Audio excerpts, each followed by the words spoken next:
महापुरुषों को नमन। मंच पे विराजमान आदरणीय भिक्षु संघ सागर बंदामी और इसके साथ ही साथ यहाँ पर सभी सम्मानित अतिथि और सामने बैठे हमारे सभी जय भी नमो बुद्धाय। माहौल थोड़ा गर्म हो गया है टेम्परेचर, तो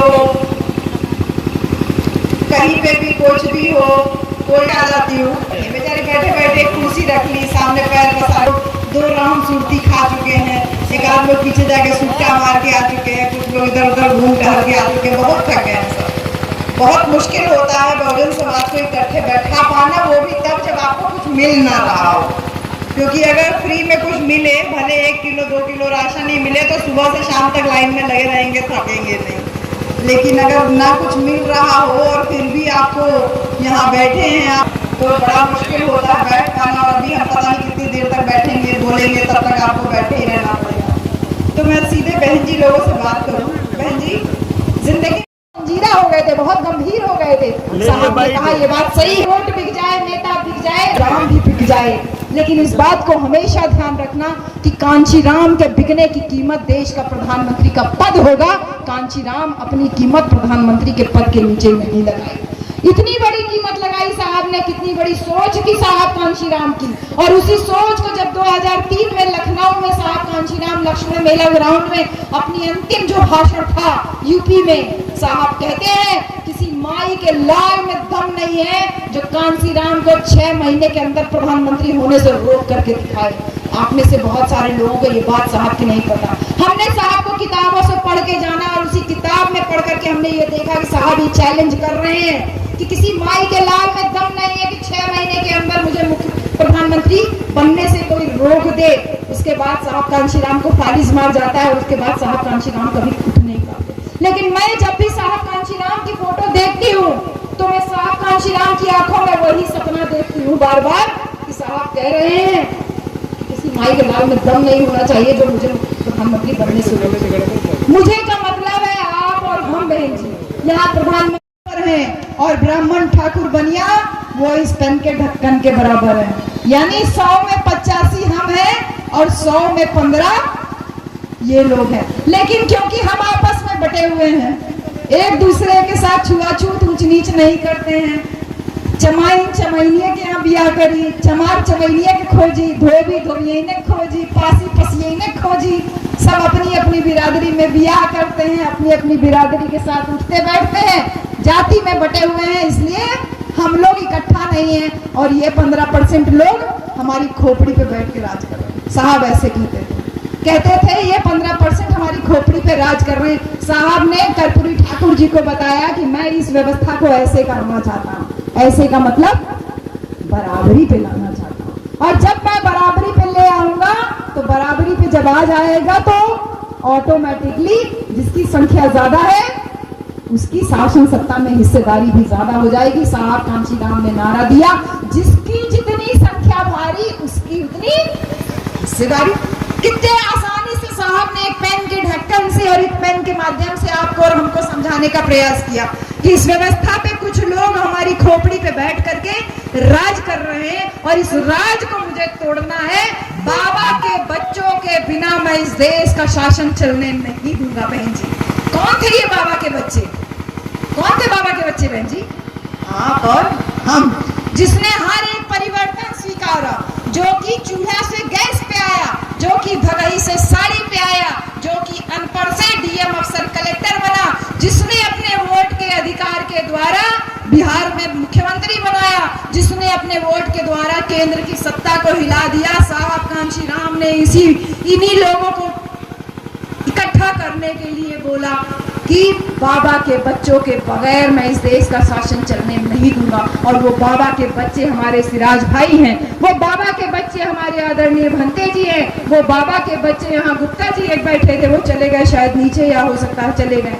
ऐसे तमाम भाई वो बाबा के बच्चे थे जिनके बगैर बाबा साहब मान्यवर कांचीराम ने कहा कि मैं शासन चलने नहीं दूंगा। साहब कांचीराम बड़ी नौकरी कर रहे थे, क्या जरूरत थी उनको नौकरी छोड़ने की? उस सोच पे प्रहार करने के लिए साहब ने कहा मेरे रास्ते में रोड़ा बन रही है ये नौकरी। आज हमको भी लगता है कि मेरी नौकरी मेरी रास्ते में रोड़ा बन रही है, लेकिन हम साहब के जितना मेहनत नहीं कर पा रहे हैं। हम हम साहब के जितना डेयर भी नहीं कर पा रहे, हिम्मत भी नहीं कर पा रहे।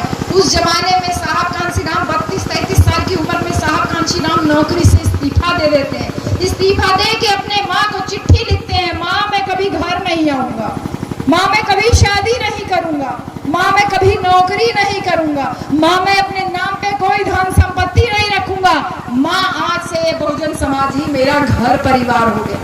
एक 32 साल का नौजवान अगर ये प्रतिज्ञा लिख के अपनी माँ को चिट्ठी लिखे तो उस माँ के दिल पे क्या बीतेगी बहन जी। एक नौजवान लड़का कह रहा है कि मैं शादी नहीं करूंगा, मैं घर की नातेदारी नहीं रखूंगा, मैं नौकरी नहीं करूंगा। माँ भागी भागी आती है, बहुत रोती है साहब कांशीराम के सामने, लेकिन साहब कांशीराम का दिल अपनी माँ के आंसुओं से पसीजता नहीं है, क्योंकि उनके दिमाग में उस मनुवादी सोच को प्रहार करने का पूरा प्लान था। और उसी प्लान के तहत साहब कांशीराम जब कांशीराम भूखे बिताते हैं, जाने कितने दिन साहब कांशीराम प्यासे बिताते हैं। एक बार तो सर्दी की रात थी, शाम को कार्यक्रम खत्म हुआ तो एक औरत कहती है साहब कांशीराम से, साहब कांशीराम जी कोट वोट खरीद लीजिए, साल और स्वेटर उटर ले लीजिए, जाड़ा बढ़ गया है, ठंडी लग जाएगी तो मीटिंग छूट जाएगी। साहब ने कहा हाँ बात तो सही कह रही। साहब को मैंने देखा नहीं, मैंने किताबों से साहब को देखा या कुछ लोगों की आंखों से मैंने साहब को देखा जो लोग साहब के साथ काम किए। साहब देखने में लंबे चौड़े गोरे चिट्टे थे। साहब को शाम के टाइम जब कार्यक्रम से निकलते हैं तो जा रहे होते हैं घर की तरफ, तो एक दुकान दिखती है, उसमें साल स्वेटर टंगा होता है। साहब अंदर चले जाते हैं, दुकानदार सोचता है कोई बड़ा आदमी आया होगा, क्योंकि देखने में गोरे चिट्टे थे, लंबे खूब थे साहब।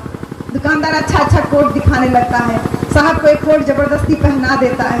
साहब कांशीराम पूछते हैं भैया कितने का है? कहे साहब 2000 रुपये का है, ज़्यादा का है। अब साहब की जेब में थे 5 रुपया। साहब दुकानदार से कह रहे ना भैया मेरे बस का नहीं है, ये कोट मैं नहीं ले सकता। दुकानदार कह रहे 150 कम दे दीजिएगा, ले लीजिए आपको फिटिंग हो गया। साहब कह रहे हैं मेरे पास इतना पैसा नहीं है। दुकानदार कह रहा है अरे साहब मैं आपके लिए 500 रुपया कम कर देता हूँ, आप 1500 रुपये में कोट ले लीजिए। जेब में 5 रुपया। साहब दुकानदार को मना करने लगे तो दुकानदार विनती करने लगा, कहा अरे साहब कितना पैसा है आपके पास जो बार बार मना कर रहे हैं, ले लीजिए ना कोट, कितना बड़ा महंगा, आपके लिए कौन सी बड़ी बात है। साहब ने कहा मेरे पास केवल 5 रुपया भैया, 5 रुपये में तो तुम्हारा कोट मिलेगा नहीं मुझे। दुकानदार बिगड़ जाता है साहब के ऊपर, बोलता जब औकात नहीं थी तो दुकान के अंदर घुसा कैसे, तूने कैसे जो हिम्मत की कोट खरीदने, कोट के दुकान में घुसने की, चल निकल जा बाहर। और साहब कांशीराम सच में चुपचाप बाहर चले जाते हैं। बाहर निकल तो जाते हैं लेकिन दुकानदार से कहते हैं भैया मैं जा तो रहा हूँ, लेकिन बस मुझे ये बता दीजिए कि ये 5 रुपये में मुझे कोट कहाँ मिल जाएगा। दुकानदार कहता है 5 रुपया में कोट चाहिए तो चला जा मुर्दा घाट, मुर्दा घाट से तुझे कोट मिल जाए। और साहब कांशीराम सच में चले जाते हैं मुर्दा घाट। वहाँ मुर्दा लोगों का कपड़ा उपड़ा तैयार के रखा रहता है, ऐसे साहब जा रहे होते ऐसे मुर्दा घाट पे मुर्दा लोगों का कपड़ा में से एक कोट उठाते हैं, उठा के पहन लेते हैं। दुकानदार देखता अरे इतना लंबा चौड़ा इतना सुंदर आदमी, तो सोचता है कोई बड़ा आदमी होगा। कहा साहब ये मुर्दा आदमी का कपड़ा है, ये आपके लिए नहीं बना है। साहब कहते हैं अब तो ये मुझे फिटिंग हो गया, मुझे बता दो कितना पैसा मैं दे दूँ। सब कह रहा अरे साहब मुर्दा आदमी का है, आपके लिए नहीं है। बोले भैया कुछ बता दो, पैसा दे दें, हमको ज़्यादा लग रहा, हम यही कोट लेंगे। दुकानदार कहता है कुछ दे दीजिए। साहब जेब में से निकाल के 5 रुपया दे देते हैं। दुकानदार खुश हो जाता है। और सोचिए एक मुर्दा घाट से मुर्दा आदमी का 5 रुपया में कोट पहनने वाले ने आपको और हमको suit boot coat pant tie कलफ लगा हुआ कपड़ा पहनने का अधिकार है। कैसे लोग उसकी विरासत को संभालने वाले दावा करते हैं यार, जो शिराज भाई जैसे लोगों का विरोध कर रहे हैं। बताइए वो विरासत जो साहब ने भूखे प्यासे और ठंड में गर्मी में बरसात में साहब कहते थे जिसको भूख लगे जिसको धूप लगे वो कभी मिशन नहीं चला सकता। जिसको धूप लगे जिसको भूख लगे, क्योंकि मिशन का काम करना 100 बार फांसी के फंदे के बराबर होता है बहन जी। फांसी के फंदे पे एक बार आदमी चढ़ जाए मर जाएगा, लेकिन जो मिशन का काम करता है उसको जाने कितनी जगह पे बेइज्जती का सामना करना पड़ता है। इसलिए मैं फिर से शुक्रिया अदा करूंगी शिराज भाई का कि इसी देवरिया जिला है उत्तर प्रदेश में, जब साहब कांशीराम 3 दिन से भूखे प्यासे घूम रहे थे, किसी कार्यकर्ता के पास इतना नहीं था कि उनको एक टाइम का खाना खिला दे। उस समय भी अयातुल्ला खान नाम के एक मुसलमान भाई ने अपने घर में साहब कांशीराम को न केवल रोका बल्कि लगातार जितने दिन साहब का